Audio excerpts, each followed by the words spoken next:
गंगा मैया का एक नाम है विष्णुपदी। क्या नाम है? क्या नाम है? विष्णुपदी। मतलब यह गंगा मैया कहां से निकली? भगवान के चरणों से। कैसे निकली? ये घटना तब की है जब राजा बलि के यहां वामन भगवान आए। कौन आए? जब राजा बलि के द्वार पर वामन भगवान, देखो वामन कौन है? वही नारायण। क्या बनकर आए? वामन। जब भगवान विष्णु, जब भगवान श्रीमन नारायण वामन बनकर आए तो राजा बलि से कितनी पग भूमि मांगी? हे राजन, हमें 3 पग भूमि दे दो। अच्छा 3 पग भूमि महाराज, थोड़ा ज्यादा ले लो, आप और ज्यादा भूमि ले लो। नहीं नहीं, हमें तो केवल 3 पग चाहिए। जब 3 पग लेने का संकल्प ले लिया और देने वाले ने देने का संकल्प कर दिया तो 3 पग में, पहले पग में उन्होंने क्या नापा? पाताल, अतल, वितल, सुतल, तलातल, रसातल, महातल, पाताल, 7 लोक नीचे के नापे वामन भगवान ने। फिर 7 लोक ऊपर के जब नापे तो भगवान नारायण का पांव स्वर्ग को सबको नापता हुआ जब सत्यलोक में पहुंचा तो सत्यलोक में ब्रह्मा जी विराजते हैं। तो ब्रह्मा जी ने देखा कि भगवान का चरण मेरे द्वार से गुजर रहा है तो ब्रह्मा जी ने बिना देर किए भगवान के पांव का अंगूठा चरणों को धुल लिया। उनके कमंडल में जल था ब्रह्मा जी के, तो जल डाला और धुल करके वही चरणामृत अपने कमंडल में भर लिया। किसने? बोलो। ब्रह्मा जी ने। किसने भर लिया? भगवान नारायण का, मतलब भगवान वामन जी के चरण धुलकर ब्रह्मा जी ने कहां भर लिए? अपने कमंडल में। और वामन भगवान ने जब 3 पग भूमि ले ली, राजा बलि के मस्तक पर तीसरा पग रखा, वो लीला हो गई पूरी। इसके बाद राजा सगर के पुत्र हुए असमंजस, फिर अंशुमान, फिर उनके दिलीप, फिर हुए भगीरथ। क्या नाम पड़ा?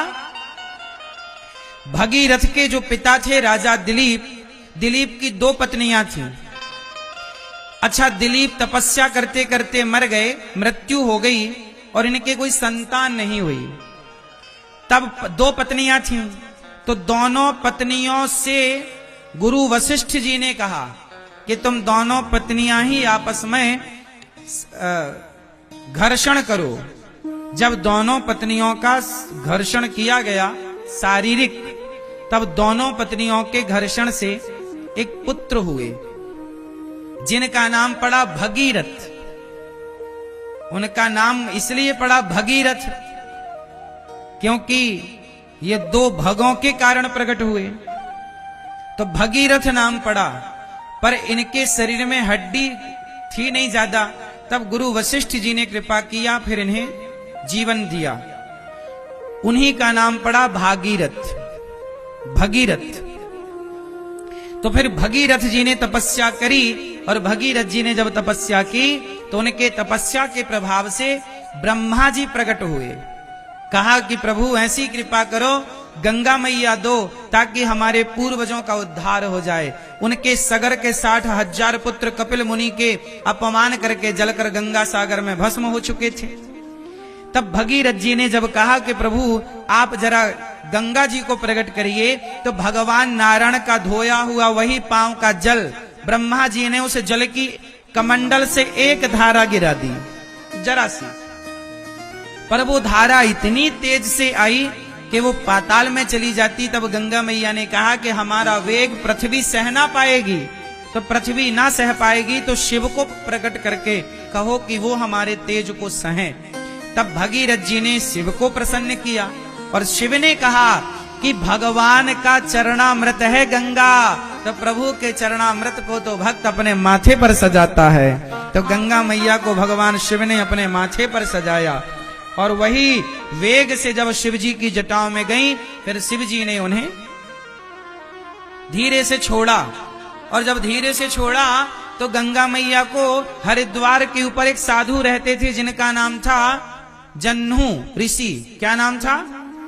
जन्हू ऋषि। तो जन्हू ऋषि ने गंगा जी ने बाबा जी की कुटिया बहा दी। बाबा जी तपस्या कर रहे थे, गंगा जी आई भगीरथ जी के पीछे पीछे, तो उनकी कुटिया बह गई। अरे बाबा जी ने कहे, कौन हो, हमारी कुटिया बहा दी, यहां। जन्नू बाबा गंगा जी को पी गए, बम, गंगा जी हो गई बम। अब भगीरथ जी बोले, हे भगवान, ब्रह्मा जी को प्रकट किया, शिव को प्रकट किया, और बाबा जी पी गए, पूरी गंगा पी गए। हे महाराज, हमारे पूर्वजों का उद्धार कैसे होगा, थोड़ा कृपा करो। तब जन्हू ऋषि ने अपनी जांघ से गंगा जी को प्रकट किया, इसलिए गंगा जी का एक नाम है जाह्नवी। गंगा मैया का एक नाम क्या है? जाह्नवी।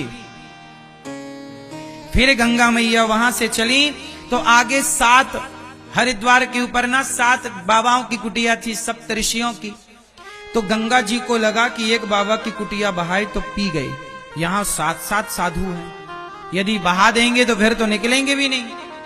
तो गंगा मैया ने 7 संतों की कुटिया को बचाते हुए आगे बढ़ी, तो गंगा मैया की 7 धाराएं हो गईं। तो हरिद्वार के ऊपर गंगा मैया की कितनी धाराएं हैं?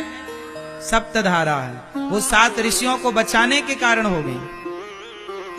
फिर वही गंगा मैया जब चली तो चलती चलती चलती चलती जब वो प्रयाग पहुंची तो गंगा मैया के सामने प्रयाग में भी एक संकट आकर खड़ा हो गया। प्रयाग में गंगा मैया आगे नहीं बढ़ी, गंगा मैया हाथ जोड़ के खड़ी हो गई। किसके सामने? बोलो बोलो, यमुना मैया के सामने। क्यों? क्योंकि यमुना मैया कौन है भगवान की? जोर से, जोर से। यमुना मैया है भगवान की पत्नी। भगवान कृष्ण की चौथी कौन है? यमुना मैया भगवान कृष्ण की चतुर्थ पटरानी है।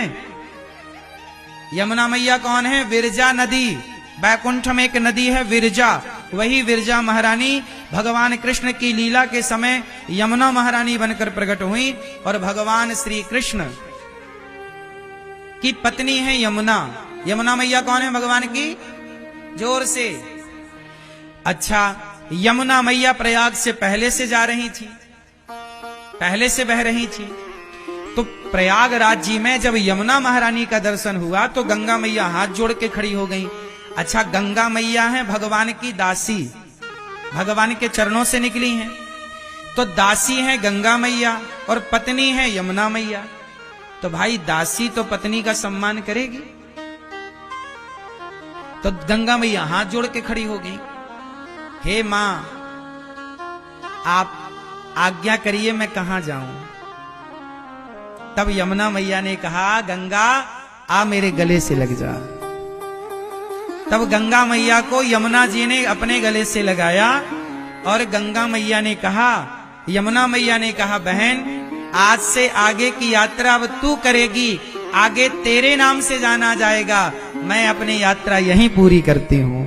तो यमुना मैया की यात्रा प्रयाग में पूरी हुई और यहां से आगे किसकी यात्रा चालू हुई? यमुना मैया की आज्ञा से चालू हुई। किनकी आज्ञा से चालू हुई? हाँ, यमुना मैया की आज्ञा से चालू हुई। यहां एक तीसरी नदी भी है जो जब मां अपने बेटी के बालों में चोटी करती है, क्यों मैया आप लोग बालों की चोटी करती हो ना अपनी बेटी की या अपने पोती की, बहन की, तो चोटी करते समय कितने धाराएं निकालती हो बालों की? 3।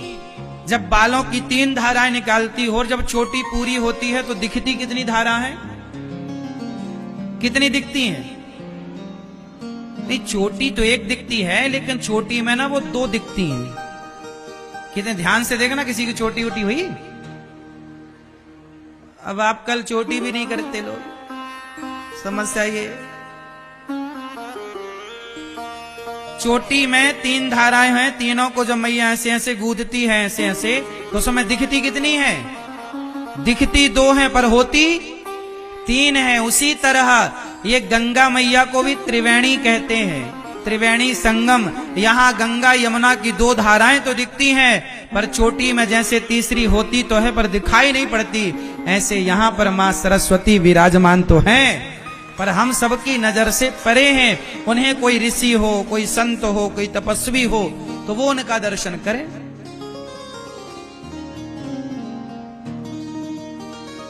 बात उन दिनों की है जब वेद व्यास जी, आपने देखा होगा सरस्वती मैया कहां से निकली हैं? बोलो। बद्रीनाथ जी, वहां पर एक गुफा है, व्यास गुफा। कौन गुफा? जहां पर वेद व्यास जी ने बैठकर 18 पुराणों की रचना की। वहां पर सरस्वती मां बहती हैं और अच्छी बहती हैं। दास अनिरुद्ध ने भी दर्शन किया, आप में से बहुत लोगों ने दर्शन भी किया होगा। तो एक बार क्या हुआ कि सरस्वती माता, उनकी जो झलकोर थी, जो बहाव था और हिचकोले मार रही थी, तो व्यास जी कुछ लिख रहे थे तो बार बार सरस्वती माता हिचकोलों से जल उनके ऊपर फेंक रही थी। तो व्यास जी ने कहा है सरस्वती थोड़ा शांत रहो, मैं लेखन कर रहा हूं, तुम शोर कर रही हो, थोड़ा शांत रहो। अच्छा, वहां मैया का बड़ा शोर भी था आगे। तो पर सरस्वती मां को पता नहीं क्या सूझा, वो लीला थी। सरस्वती माता हिचकोले मारती रही, हिलकोरे मारती रही और शोर बना रहा। व्यास जी ने गुस्सा में, क्रोध में आकर, अरे तुम बात नहीं सुन रही हो, हम लिख रहे हैं और तुम शोर कर रही हो और छींटे भी मार रही हो, पानी आ रहा, जाओ हम तुम्हें श्राप देते हैं, तुम अंदर चली जाओ जमीन के अंदर, तुम ऊपर ऊपर नहीं, अब अंदर अंदर रहना। तो व्यास जी के कारण सरस्वती मां, फिर वहां से थोड़ी दर्शन होता है उनका, थोड़ा सा दर्शन होता है और उसके बाद से फिर वो धारा ऊपर की जगह नीचे से चल पड़ती हैं और वही धारा प्रयागराज जी पहुंचती हैं और यहां संगम होता है। इसलिए प्रयाग में कितने अक्षर हैं? प्रा या ग। प्रा मतलब छिपी हुई, प्रा मतलब पृथ्वी के नीचे छिपी हुई। कौन? सरस्वती। प्रा। या से यमुना, प्रयाग। गा से 3 अक्षर हैं और तीनों अक्षर तीनों नदियों का प्रमाण दे रहे हैं। प्रयाग। प्रा मतलब पृथ्वी पर छिपी हुई, पृथ्वी पर छिपी हुई माता सरस्वती। प्रा या मतलब यमुना, गा मतलब, हाँ। अब देखो यहां पर तीनों का क्रम देखिएगा, पहले कौन है? पहले है सरस्वती, इसलिए प्रा। फिर दूसरे नंबर पर है यहां यमुना जी, या प्रा या। गंगा जी सबसे बाद में आई, भागीरथ जी के कहने से आई, उनके साथ आई, भगवान की चरण पदी है। तो गा आखिरी में है, प्रयाग आखिरी में क्या है? गा, गंगा। तो यहां पर मां भगवती यमुना जी ने गंगा मैया को अपने गले से लगाकर उन्हें सम्मानित किया, उनका मान बढ़ाया। ऐसे धाम में हम लोग बैठे हैं जहां गंगा, यमुना और मां सरस्वती का संगम है। देखिए इसी संगम में आज हमारा और आपका भी संगम हुआ, मिलन हुआ।